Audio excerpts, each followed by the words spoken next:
मोना, हे हे काय झालं तुझ्या गळ्याला? देविका संध्याकाळच्या वेळी मोनालिसाला भेटायला एका लक्झरियस हॉटेलच्या प्रायव्हेट सेक्टरमध्ये आली होती. पण तिची हालत बघून तिचे डोळेच मोठे झाले. नेहमीसारखाच आजही तिचा चाम आकर्षक होता. पण तिला लवकरच पट्टा लागला की काय असं वाटलं तिला. मी सांगू का? रीटा घाईतच एकदम उत्साही भाव चेहऱ्यावर आणून पुढे आली. तिला तर प्रत्येकाला मोनालिसाची स्टोरी रंगवून सांगायला जणू मज्जाच येत होती. Rita, can you please shut your mouth? तिचा तो उत्साह बघून मोनालिसाने दात ओठ खाल्ले. खूप चिडली ती तिच्यावर. पण तिच्या रागाचा रीटाला काय घंटा फरक पडणार होता ना. प्लीज मॅम, सांगू द्या ना. तुम्ही प्रत्येकासमोर असंच माझं तोंड बंद करता. रीटाला तर कधी सगळं पोटातून बाहेर काढू असं झालेलं. पण मोनालिसा तिला काढू देणार होती का? देविका रीटाच्या चेहऱ्यावरचे हावभाव बघून विचित्र तोंड करून तिच्याकडेच बघत होती. तिला तर मोनालिसाने या अँटिक पीसला स्वतःची सेक्रेटरी का बनवली तोच प्रश्न पडायचा. रीटा, तू आत्ताच्या आता निघ इथून. मोनालिसाने वैतागून तिला बाहेरचा रस्ता दाखवताच रीटा क्षणात शांत झाली. सॉरी मॅम, मी आता शांत बसेल. तुम्हाला अजिबात त्रास देणार नाही. रीटाने तोंडावर बोट ठेवून ती मागे झाली. रीटा, तसं मोनालिसाने असं काही तिच्याकडे रागात बघितलं की पुढच्या सेकंदाला रीटा केव्हाची तिथून सटकली होती. अगं, सांगशील का हे काय झालंय तुला? रीटा जाताच देविका परत मुद्द्यावर आली. तिला तर मोनालिसाच्या गळ्याला काय झालंय याची खूपच क्युरिओसिटी झाली होती. नथिंग सिरियस, माझं सोडा. तुम्ही मला इथे इतक्या इमर्जन्सीमध्ये का बोलवलंय ते मला कळेल का? मोनालिसा तिच्या मानेचा बेल्ट काहीसा हलका सैल करत हळू आवाजात विचारते. कारण मोठ्याने बोलणं अजूनही तिला अलाउड नव्हतं. शेवटी अग्नेयाचा वार होता तो असा कसा हलक्यात जाणार होता ना.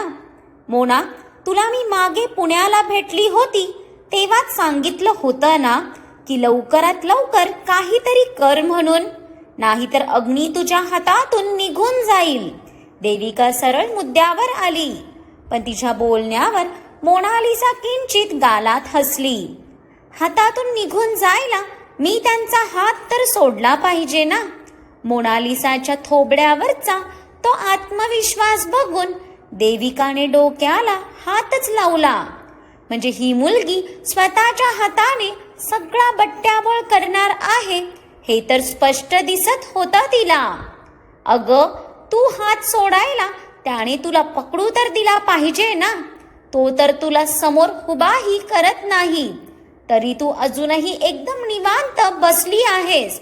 पण ती मुलगी मात्र तुझ्या ह्याच निवांतपणाचा फायदा घेऊन मोकळी झालीये. देविकाने कसा बसा स्वतःचा राग सावरत मोनालिसाला चांगलंच सुनावलं. मोनालिसाने अजून कोणतंच पाऊल उचललं नाही म्हणून अगदीच संतापली होती ती. इतके दिवस मोनालिसावर विश्वास ठेवून आपण चूक केली असंच आता तिला राहून राहून वाटत होतं. पण तरी तिला सध्या तरी तिच्याशी शांततेत बोलावं लागणार होतं. मिसेस सरंजामे, तुम्ही अग्नीच्या आत्या आहात म्हणून, फक्त आणि फक्त म्हणून मी तुमची ही फालतूची बकबक टॉलरेट करतीये. नाहीतर मी कोण आहे हे तुम्हीही विसरू नका. मान मोडूनही या बाईचा ॲटिट्यूड काही कमी झाला नव्हता. मोडेल पण वाकणार नाही हे धोरण खूप मनापासून अवलंबलेलं तिने. ओ कम ऑन मोना, मी इथे तुला अलर्ट करायला आलीये. पण तुझा ॲटिट्यूड जर असाच असणार असेल तर मी इथून गेलेलंच बरं. देविकाची ही एट काही कमी होती का? या बाईच्याही रागाचा शेंडा नेहमीच वर असायचा. ओके फाईन, बोला, तुम्ही मला इथे कशासाठी बोलवलं आहात? मोनालिसा आता थोडी शांत झाली, कारण अग्नेयच्या बाबतीत त्याच्या घरातली एकूण एक इन्फॉर्मेशन फक्त देविकाकडून तिला मिळत होत्या. त्यामुळे अग्नेयसाठी आता तरी तिला शांत बसणं गरजेचं होतं. ते अग्नीचं उद्या लग्न आहे. देविकाने आता डायरेक्ट बॉम्बच टाकला. What rubbish you are talking to me. तिच्या या वाक्यावरच मोनालिसा खवळूनच उठली. ती रागात इतक्या काय झटक्यात उठली की तिच्या गळ्याची कळ तिच्या मस्तकापर्यंतच्या सगळ्या पेशी हलवून गेली. तसं तिने वेदनेने कळवळत परत चेअरवर बसून डोळे घट्ट बंद केले. खूपच भयानक वेदना झाली होती तिला. ती तिच्या मेंदूच्या सगळ्या तारा बरोबर हलवून गेलेली. तिने तिचे भरलेले डोळे उघडून कसंबसं सावरलं स्वतःला. रीटा काचेबाहेरून तिच्या चेहऱ्यावरचे बिथरलेले भाव बघून तिच्या जवळ येणार की मोनालिसाने तिला हात दाखवून थांबवलं आणि मान उचलून रागातच देविकाकडे बघितलं, जी मोनालिसाचा कळवळण्याचा ड्रामा निवांत कॉफीचा कप ओठाला लावून एन्जॉय करत होती. How dare you to even think like that. जे आत्ता बोललात ना तसा विचारही मनात आणू नका, कारण अग्नी फक्त माझे आहेत, या मोनालिसाचे. आणि काय बोललात तुम्ही? त्यांचं लग्न आहे म्हणून. What a great news. तुम्ही स्वतः विसरत आहात का की अग्नी कोण आहेत ते? He is the India's most handsome and powerful business tycoon, ज्याच्यासाठी पूर्ण जगातल्या मुली अक्षरशः वेड्या आहेत. ते लग्न करत आहेत आणि त्याची कोणाला खबरही नाही. Even media also don't know about it. How it will be possible. Mona Lisa उपहासात्मक हसत परत तिच्या चेअरवर निवांत बसली. तिला देविकाच्या बोलण्यावर विश्वासच बसत नव्हता. जो बंधा रोज पेज 3 ची शोभा वाढवत होता, त्याची लग्नाची न्यूज सोशल प्लॅटफॉर्म पासून लपून राहणं शक्यच नव्हतं. पण तिच्या बोलण्यावर देविकाला मात्र मोनालिसाच्या कमी बुद्धीवर दयाच आली. मोना डार्लिंग, मी तर माझ्या भाच्याला बरोबर ओळखते, पण तू मात्र त्याला ओळखायला चुकलीस. तो दी ग्रेट अग्नेय अग्निहोत्री आहे. आत्तापर्यंत त्याच्या पर्सनल स्पेसमध्ये त्याने साध्या हवेलाही येऊ दिलं नाही. तिथे मीडिया काय पोहोचणार आहे ना. अजूनपर्यंत मीडिया समोर त्याने त्याच्या लहान भावाचा चेहरा येऊ दिला नाही. तिथे ही भली मोठी न्यूज कशी लीक होणार. आणि राहिला त्याच्या लग्नाचा प्रश्न, तर ही न्यूज पूर्णपणे खरी आहे. उद्या त्याच मुलीबरोबर लग्न आहे, जिच्या सोबत त्याने ऑलरेडी कोर्ट मॅरेज केलं आहे. सो नाऊ माझ्यावर विश्वास ठेवायचा की नाही हा सर्वस्वी तुझा प्रश्न. मी तर फक्त तुला इन्फॉर्म करायला आलेली. देविका मोनालिसाला सुनावून तडक तिथून जाणार की ती मुलगी मला कुठे भेटेल.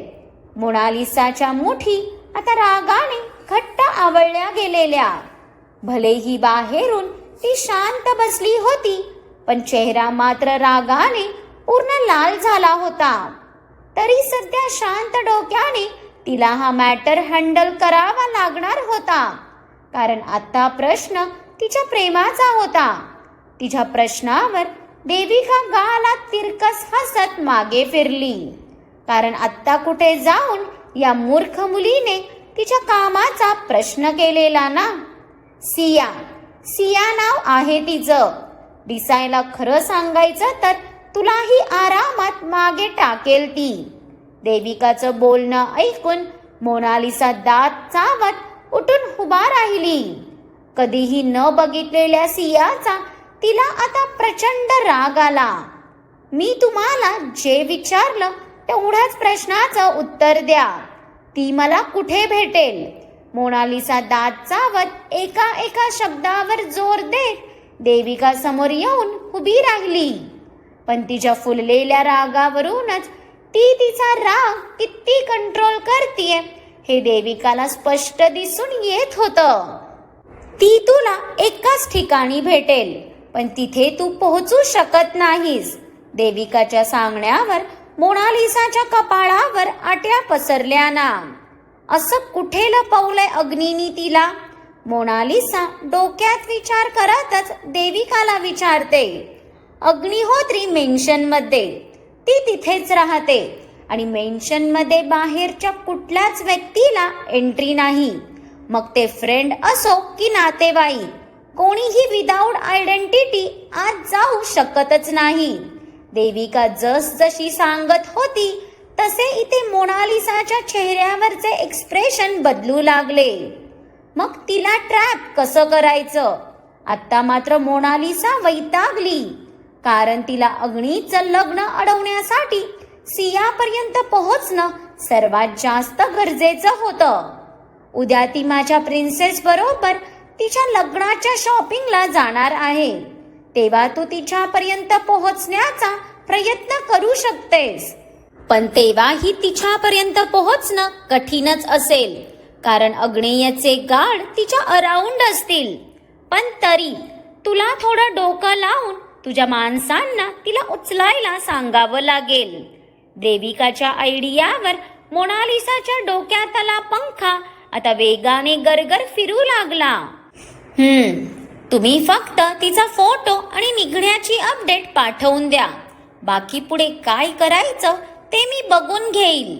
मोनालिसा काहीसा गूढ विचार करत गालात हसली, पण तिच्या चेहऱ्यावरचे ते कपटी भाव बघून देविकाचे एक्सप्रेशन बदलले ना. मोना, तिच्या बरोबर माझी मुलगीही असेल. तिला अजिबात हट नाही झालं पाहिजे, इतकं फक्त लक्षात ठेव. देविकाच्या धमकीवर मोनालिसाने परत तिरकस ओठ रुंदावले. डोंट वरी, तिला माझी माणसं टचही करणार नाहीत. मोनालिसाच्या शब्दावर देविका निर्धास्त होऊन जशी बाहेर पडली. इथे मोनालिसाचा चेहरा क्षणातच क्रूर झाला. तिच्या चेहऱ्यावरचे ते भाव इतके भयावह होते की ह्या क्षणी बाहेर काचेतून तिला पाहणारी रीटा ही अगदी सुन्न झालेली. अग्नी, तुम्हाला वाटलंच कसं मी तुम्हाला कोणा दुसऱ्या मुलीचं होऊ देईन?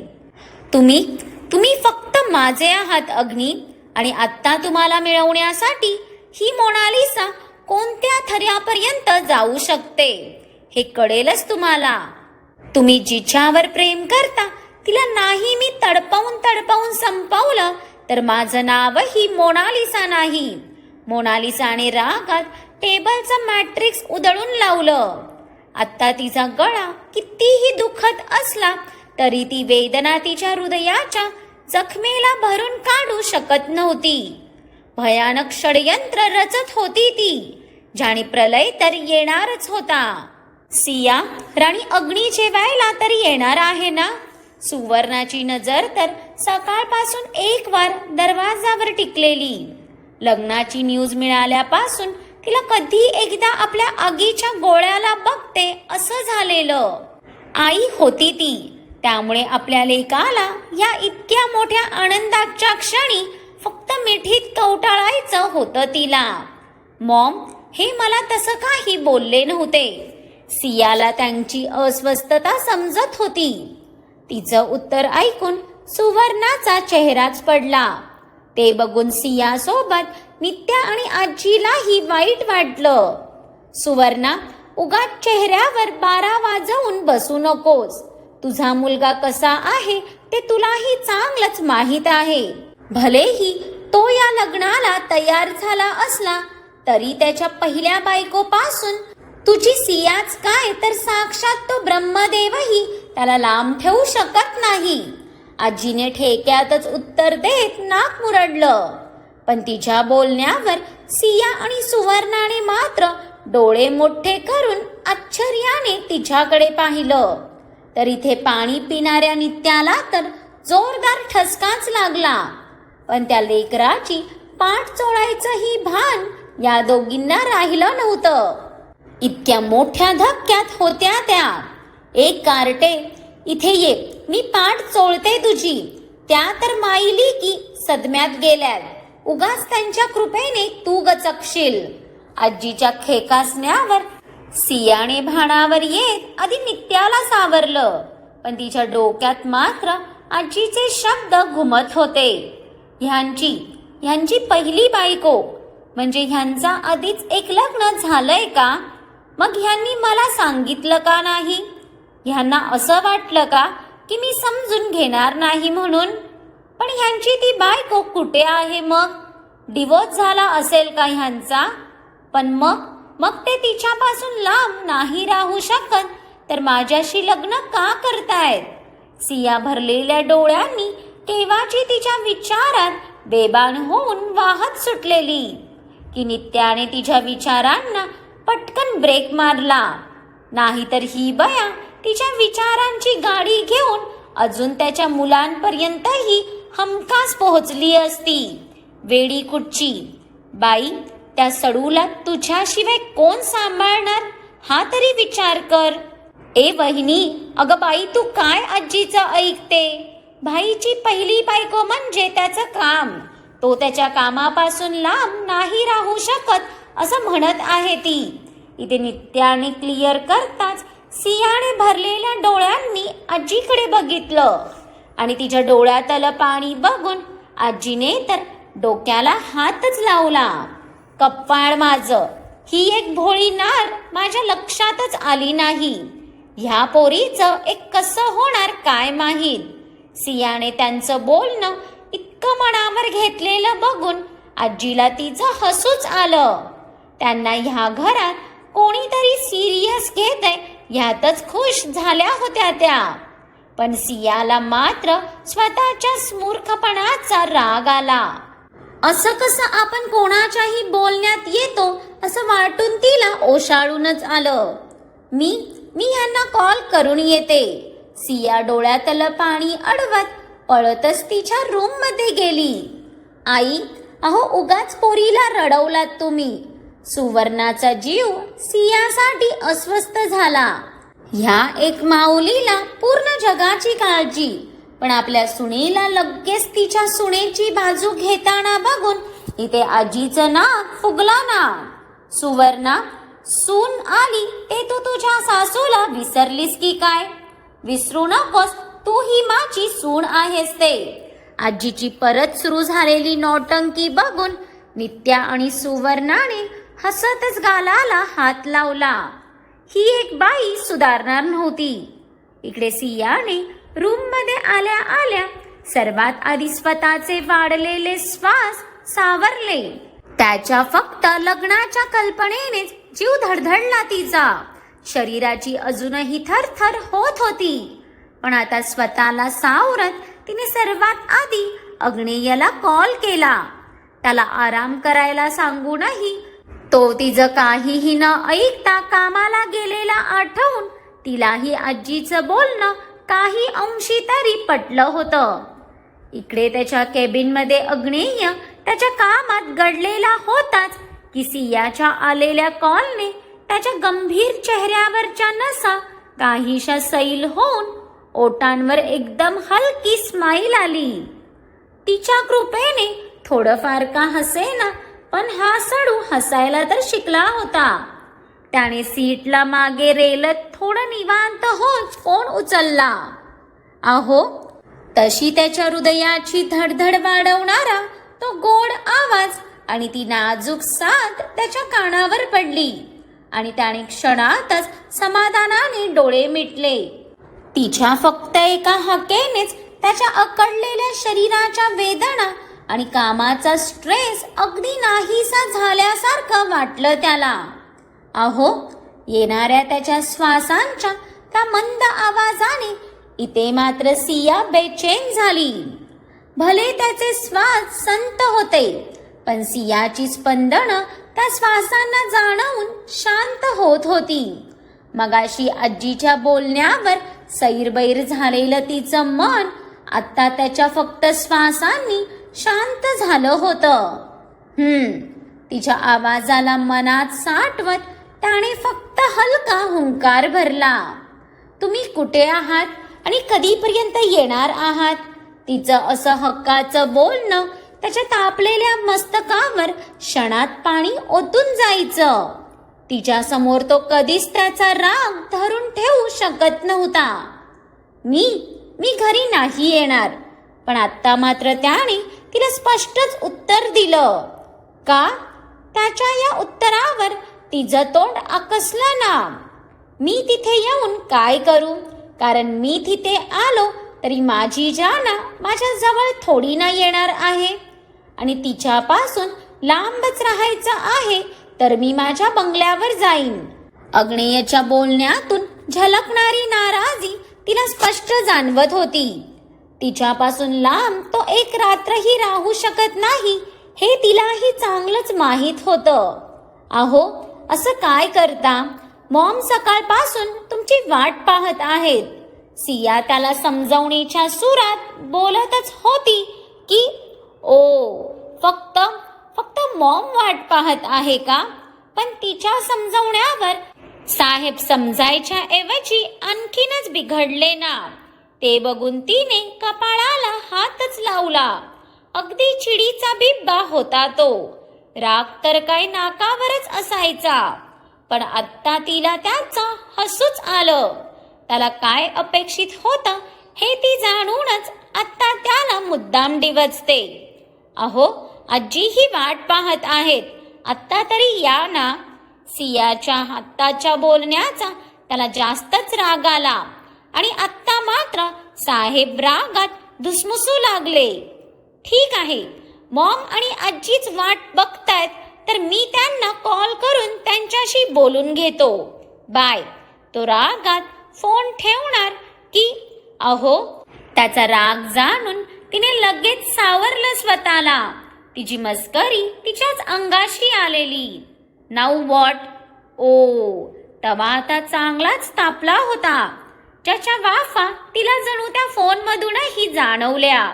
मीही तुमची वाट पाहत आहे. सियाने एकदम हळू आवाजात उत्तर देत नजर झुकवली. तो समोर नसूनही मॅडमचे गाल मात्र गुलाबी झालेले आणि तिच्या उत्तरावर आत्ता कुठे जाऊन शांत झालेलं त्याचं मन तिच्या त्या लाजऱ्या रूपाला समोरच्या लॅपटॉपमध्ये बघून जास्तच खुश झालं. तिच्या चेहऱ्यावर चढलेला तो प्रेमाचा रंग बघून त्याचे ओठ हलकेच रुंदावले. पण अवघ्या क्षणातच त्याचे एक्सप्रेशन बदलले ना. जाना, तू रडली होतीस का? त्याच्या या अचानक आलेल्या प्रश्नावर सियाचे डोळे ताटच झाले. पण आता आजीचा जीव बाहेर येऊ नये म्हणजे झालं. मग काय वाटतं तुम्हाला? अग्नेय देव आता पुढे काय करतील? आणि मोनालिसा जो प्लॅन करत आहे त्यात आपली सिया अडकेल का? तुमच्या भरपूर साऱ्या प्रश्नांची उत्तरं घेऊन पुढचा थरारक भाग येतच आहे. त्याआधी हा भाग आवर्जून बघा आणि आवडला असेल तर लाईक आणि कमेंट करून कळवा आणि खूप साऱ्या लोकांबरोबर शेअर करून या चॅनेलला आवर्जून सबस्क्राईबही करा.